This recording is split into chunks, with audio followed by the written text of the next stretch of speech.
एक पेड़ जीवन का हमेशा वृक्षारोपण कीजिए और अपने घर के आसपास साफ सुथरा रखें।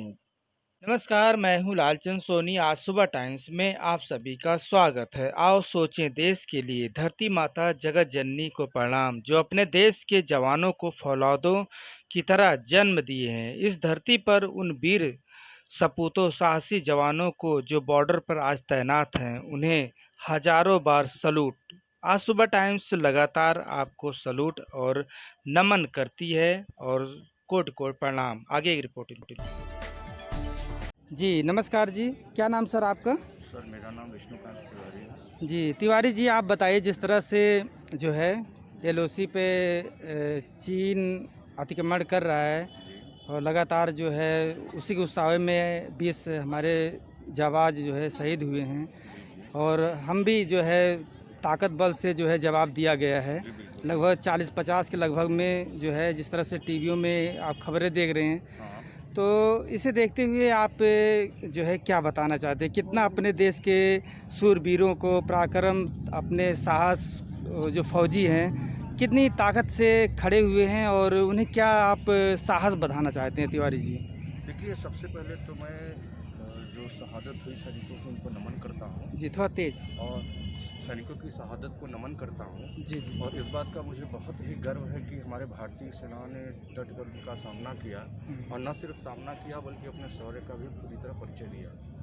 और रही बात ये शहादत क्यों हो रही है, सबसे पहले तो हमें इसके मूल कारणों पे जाना चाहिए कि शहादत हो क्यों रही है।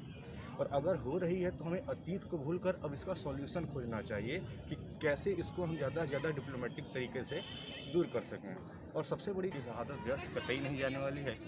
देश उनके साथ खड़ा है, हम देश के साथ खड़े हैं और हमें गर्व है अपनी सेना पर। जी तिवारी जी, किस तरह से आप जो है आप कह रहे हैं कि जो है राजनीतिक तौर से इसे जो है घेरा जाए, तो इसे घेरने के लिए क्या क्या जो है विस्तारवादी है जो आप बता सकते हैं सर? देखिए इसका सबसे हम दो तरीकों से उनको घेर सकते हैं। पहला व्यापारिक तौर पे, दूसरा डिप्लोमेटिक तरीके से। तो अगर हम डिप्लोमेटिक तरीके की बात करते हैं तो सबसे पहले हम अंतर्राष्ट्रीय स्तर पे जाते हैं। अंतर्राष्ट्रीय स्तर पे हम ये देखते हैं कि जितने भी डेमोक्रेटिक कंट्रीज़ हैं हम उनका साथ ले सकते हैं। और डेमोक्रेटिक कंट्री और WTO के माध्यम से हम इसको घेर सकते हैं।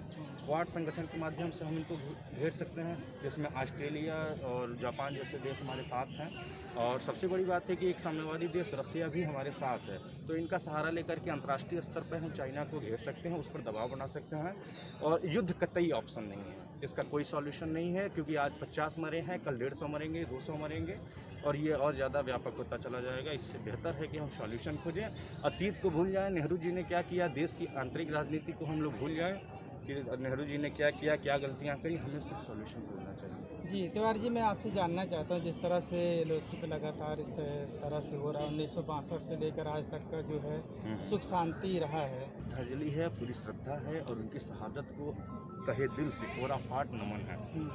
उनकी शहादत कतई व्यर्थ नहीं जाने वाली है। बशर्ते ये है कि शहादत सिर्फ इधर से नहीं हुई है, उधर से भी हुई है। तो हम एक मानवतावादी होने के नाते हम वहाँ उनके सैनिकों को भी नमन ही देना चाहेंगे। ऐसा नहीं है कि हम उनके प्रति वो हमारे दुश्मन नहीं है, हम दुश्मन नहीं, वो भी अपने देश के लिए बिल्कुल वो अपने देश के लिए वो भी कर्तव्यनिष्ठ है। सबसे बड़ी समस्या देखिए LAC से है, जो कि कंफर्म नहीं है।